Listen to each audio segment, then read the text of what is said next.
तो crypt analysis के लिए डिफरेंट इंफॉर्मेशन है जो कि ओपोनेंट को नोन हो सकती है, ओपोनेंट के पास ये इंफॉर्मेशन हो सकती है और उसकी बेस के ऊपर वो अटैक कर सकता है। इसमें जो साइफर टेक्स्ट ओनली अटैक है ये सबसे ईजीएस्ट अप्रोच है। इसमें जो ओपोनेंट है उसके पास कुछ आइडिया होना चाहिए प्लेन टेक्स्ट का कि वो किस तरह का है। लाइक ये इसमें जो सिंपल इंग्लिश है, फ्रेंच टेक्स्ट है, एक्सेल फाइल है, जावा सोर्स लिस्टिंग है, या कोई अकाउंटिंग फाइल है, या इस तरह की कोई भी इंफॉर्मेशन। तो उसमें जो साइफर टेक्स्ट ओनली में उसके पास इंक्रिप्शन एल्गोरिदम और साइफर टेक्स्ट ये अवेलेबल है। इसको जो हम अटैक का नेम देंगे this is called cipher text. इसमें the cipher text only attack is easiest to defend. तो इस तरह के अटैक को डिफेंड करना, इसको प्रिवेंट करना, दिस इज मोस्ट इजीएस्ट, क्योंकि इसमें जो ओपोनेंट के पास कम इंफॉर्मेशन है। कुछ केसेस में जो क्रिप्ट एनालिस्ट है उसके पास ज़्यादा इंफॉर्मेशन भी हो सकती है और जो क्रिप्ट एनालिस्ट है उसके पास एक या एक से ज़्यादा प्लेन टेक्स्ट मैसेजेस हो सकते हैं और उनकी जो इंक्रिप्शन है लाइक साइफर टेक्स्ट है वो भी हो सकता है। और जो एनालिस्ट है वो उसको अगर आइडिया हो कि जो स्पेसिफिक पैटर्न मैसेज में अपीयर होगा, फॉर एग्जांपल कि जो एक फाइल इंपोर्ट की जाती है वो पोस्टस्क्रिप्ट फॉर्मेट में है, तो उसमें जब भी वो उस फाइल को जनरेट किया जाएगा उसका सेम पैटर्न होगा, या उसमें कोई स्टैंडर्डाइज हेडर या बैनर होगा जिसमें कोई इलेक्ट्रॉनिक फंड्स ट्रांसफर का मैसेज हो या इस तरह की कोई भी इंफॉर्मेशन हो सकती है। तो ये जितने भी एग्जांपल्स हैं ये नॉन प्लेन टेक्स्ट की एग्जांपल्स हैं। इस नॉलेज के साथ जो एनालिस्ट है वो की को कंक्लूड कर सकता है कि जिसके जरिए ये प्लेन टेक्स्ट को ट्रांसफर किया जा रहा है। प्लेन टेक्स्ट के जो करीब करीब जो दूसरा अटैक है वो प्रोबेबल वर्ड अटैक है।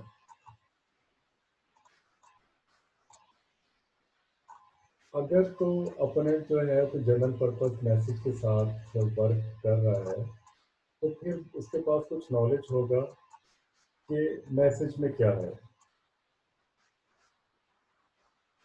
अगर तो अपोनेंट है किसी स्पेसिफिक इंफॉर्मेशन की तलाश में है तो जो डिफरेंट पार्ट्स हैं मैसेजेस के वो उसको पता होंगे। फॉर एग्जांपल अगर एक पूरी अकाउंटिंग फाइल ट्रांसमिट हो रही है तो उसमें अपोनेंट को पता होगा कि उसमें जो कीवर्ड्स हैं वो किसमें हेडर में है या फाइल के अंदर है, या फिर कोई सोर्स कोड है जो किसी कॉर्पोरेशन के लिए जो डिज़ाइन किया गया है या लिखा गया है उसमें कहीं पे किसी स्टैंडर्डाइज पोजीशन के ऊपर कॉपीराइट इंफॉर्मेशन एम्बेडेड है। तो अगर जो एनालिस्ट है वो सोर्स सिस्टम तक पहुंच जाता है और उसमें एक मैसेज इंसर्ट कर देता है जो एनालिस्ट का खुद प्रोड्यूस कर रहा है, तो फिर उसके बाद chosen plain text attack possible है। This is chosen plain text. तो इसमें जो प्लेन टेक्स्ट है वो क्योंकि एनालिस्ट का अपना प्रोड्यूस करता है तो उससे वो जब इसका साइफर टेक्स्ट आएगा तो वो उससे एनालिसिस कर सकता है कि इसकी उसको रिवर्स इंजीनियर करके उसमें से जो की है वो कंक्लूड कर सकता है और उस उन पैटर्न के जरिए जो की का स्ट्रक्चर है उसको मालूम हो सकता है। इसके अलावा जो है चोजन टेक्स्ट, इसमें जो क्रिप्ट एनालिस्ट के पास इंफॉर्मेशन होती है वो इंक्रिप्शन एल्गोरिदम है, साइफर टेक्स्ट है Plain text message chosen by cryptanalyst together with its corresponding ciphertext related with the secret key. और जो information होती है ciphertext chosen by cryptanalyst together with its corresponding decrypted plain text related with the secret key. तो ये information cryptanalyst के पास होगी और उसकी बेस के ऊपर वो जो structure है की का उसको कंक्लूड कर सकते हैं.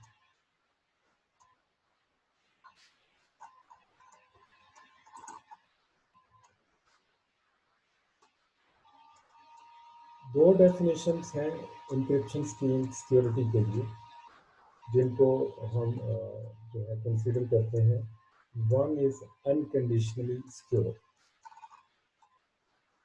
अनकंडीशनली सिक्योर का मतलब है कि अपोनेंट के पास जितना चाहे मर्जी टाइम हो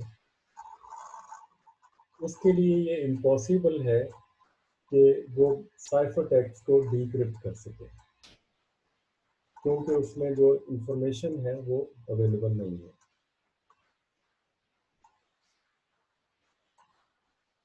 Unconditionally secure का ये भी मतलब है the ciphertext generated by this scheme does not contain enough information to determine uniquely the corresponding plain text, no matter how much ciphertext is available, that is, no matter how much time an opponent has.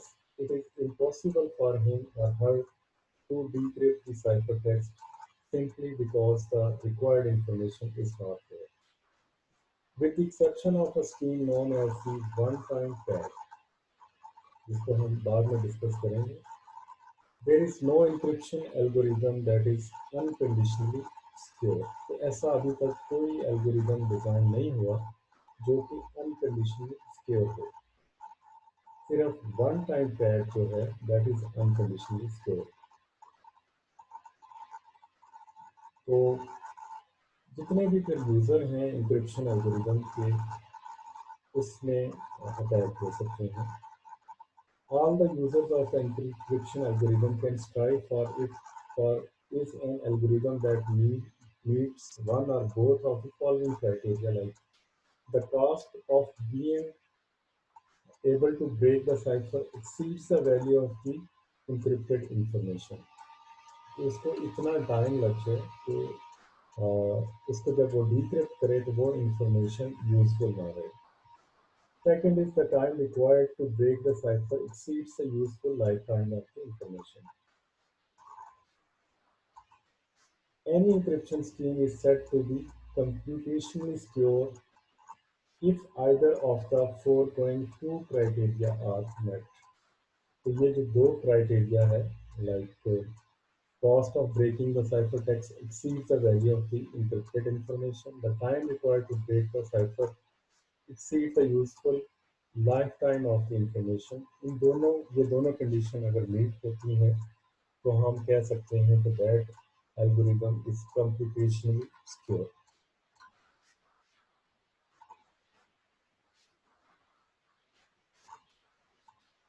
Next है brute force attack. हमने discuss कर लिया crypt analysis में हमारे पास different type के जो attacks we can have on our encrypt system और उनको कैसे डिफेंड किया जा सकता है. नेक्स्ट है ब्रूट फोर्स अटैक. तो ब्रूट फोर्स अटैक में जो ओपोनेंट है वो जितने भी पॉसिबल कीज हैं उनको ट्राई करता है और जो साइफर टेक्स्ट है उसको कन्वर्ट करने की कोशिश करता है कि उससे प्लेन टेक्स्ट ऑब्टेन हो. तो इसका जो एक रफ एस्टिमेशन है कि on average half of all possible keys must be tried to achieve success. To supplement the brute force approach, some degree of knowledge about the expected plain text is needed, and some means of automatically distinguish plain text from garble is also needed. तो अब जो भी इसमें technique brute force attack even अगर apply किया जाता है तो उसकी जो पॉसिबल आउटकम है जो प्लेन टेक्स्ट प्रोड्यूस होगा उसकी कोई ना कोई इंफॉर्मेशन ओपोनेंट के पास होनी चाहिए ताकि वो उसको एस्टिमेट कर सके कि वाकई उसने जो है उसकी की को डिड्यूस कर लिया है, उसको एस्टिमेट कर लिया है फ्रॉम द सिस्टम। तो साइफर टेक्स्ट को जब भी यूज़ किया जाता है, साइफर किया जाता है, तो we have discussed we can use substitution technique. Substitution technique के अंदर क्या होता है कि जितने भी लेटर्स होते हैं प्लेन टेक्स्ट के, उसको रिप्लेस किया जाता है दूसरे लेटर्स के साथ या नंबर के साथ या सिंबल्स के साथ। अगर हम प्लेन टेक्स्ट को हम देखें as a sequence of bits, तो जो उसकी सब्स्टिट्यूशन होगी, उसमें जो प्लेन टेक्स्ट है उसको रिप्लेस कर दिया जाएगा with bit patterns, with cipher text bit patterns. तो हमारे पास एक बिट पैटर्न है 0101, और उसको हमारा जो साइफर है उसको कन्वर्ट कर देता है 10 या 100 into some other pattern. This is called substitution technique. Substitution technique में हम डिस्कस करेंगे सीजर साइफर को। तो ये जो साइफर था, ये जूलियस सीजर यूज करता था, और ये सबसे पहला साइफर था, और ये सब्स्टिट्यूशन साइफर कहते हैं कि इसमें जो लेटर्स हैं या जो वर्ड्स हम we are going to translate, उनको चेंज कर देते हैं। इसमें जितने भी लेटर्स होते हैं उनको हम किसी की मदद से चेंज कर देते हैं। For example we have 26 alphabets, और उन अल्फ़ाबेट्स को रैप्ड अराउंड किया जाता है। फॉर एग्जाम्पल अगर जी है तो जी के बाद अगर जो नेक्स्ट आएगा वो ए आएगा, ए से स्टार्ट होगा, जी तक जाएगा, और जी के बाद फिर दोबारा ये ए से स्टार्ट हो जाएगा। फॉर एग्जाम्पल हमारे पास एक प्लेन टेक्स्ट है, meet me after the toga party. तो इसको जो सीजर साइफर है वो इसको कन्वर्ट कर देगा PHHW।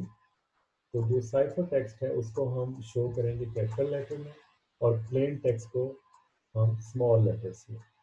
तो जो मीट का इक्वलेंट कोड है, जिसमें सब्स्टिट्यूशन टेक्निक यूज की गई है, जिसमें हर अल्फाबेट को कन्वर्ट किया गया है into another alphabet.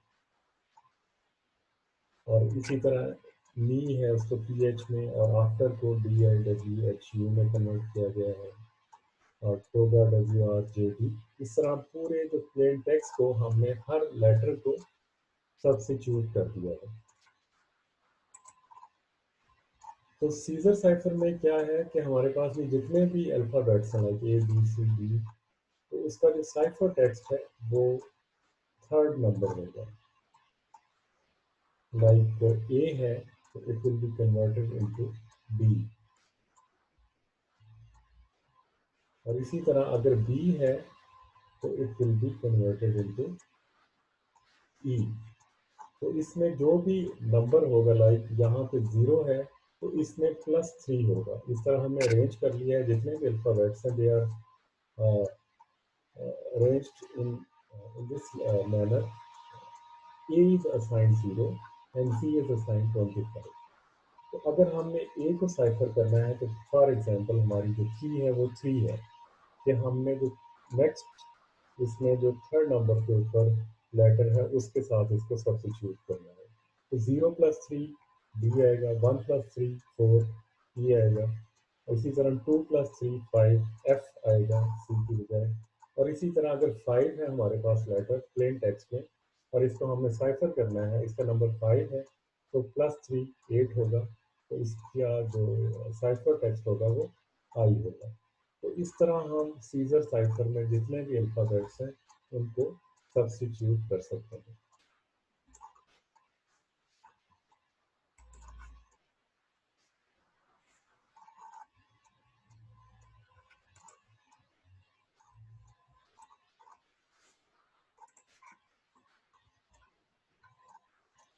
Scissor cipher algorithm को मज़ीद डिस्कस करते हैं कि इसको हम अगर एक एल्गोरिदम के फॉर्म में लिखते हैं, तो इसको हम ऐसे एक्सप्रेस कर सकते हैं, C is equal to C is sign for cipher is equal to E is a function, और जो नंबर होगा 3 और जो अल्फ़ाबेट का नंबर होगा इसमें लाइक हमारे पास प्लेन टेक्स्ट है, P is for plain text and 3 is the की। तो जो भी प्लेन टेक्स्ट होगा उसके ऊपर की जो है वो 3 अप्लाई की जाएगी। इसको अगर हम मैथमेटिकली एक्सप्रेस करें तो P plus 3, P is the plain number and 3 is the key, mod 26। तो टोटल जो हमारे पास अवेलेबल लेटर्स हैं वो 26 हैं।